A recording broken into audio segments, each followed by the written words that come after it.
We've talked about a lot of vetting, how to sort of approach participating in EB-5. It would not be an EB-5 conversation, however, if we did not talk about the visa bulletin. Everyone wants to know exactly when things could change. And as we've mentioned in other conversations, right, it's very complicated. There's lots of charts, there's lots of dates to track. And again, hopefully you'll have a trusted advisor that can really look at your personal situation and see where you fit within all of that. But what's your sense, Andrew, just in terms of the overall market and demand and what we're seeing of where there might be changes and you know, what to expect? So we're a little bit in the dark on these things because USCIS simply does not share information at the levels that we would want in real time. We get some reports every year or so, every couple of months, what their approval and denial rates are, but we don't really get to see that very specific information of how many cases are being approved from which countries in which categories in a way that we can make these market decisions very easily. But I think the regional center community is pretty good at sharing at least their anecdotal information. And there are a couple of people out there who are trying to crunch the numbers in the way that they're able to, which unfortunately always comes with that little asterisk, like we don't know, but. So I am not one of those experts, but based on all the things that I've read, it could be anywhere from, it could be as early as February in 2026, or it could be later in 2026, 27. We just don't know. And it really just because it depends on all those different market factors. But the good news is they're still current. The visa bulletin for November was just made available, I think, last week.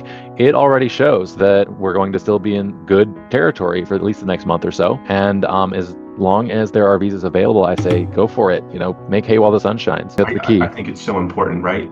At the end of today, at the end of the day, there's current visa availability. So if you're considering applying in one of the categories, you can technically go forward and have current visa availability today, and that's really important. That could change in the future. And that's to be balanced with what we said earlier. You know, we're talking about make sure you have this complete application, but hurry up and file. You have to really make sure that, you said it, talk to your attorney and talk to your regional centers to know what the comfort level is to get your documents in order and get them over the line. Mm-hmm. There are regional centers who will allow you to do partial or installment investments.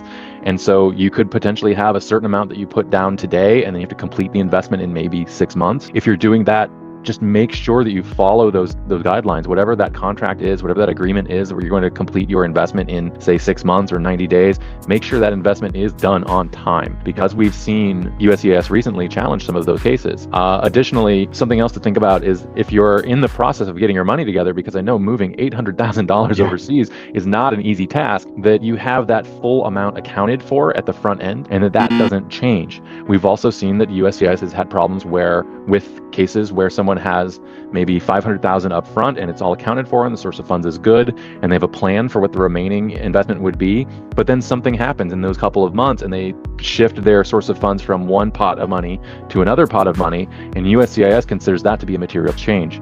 So if you're trying to hurry up and get your application through the door, do what you can to stay on track.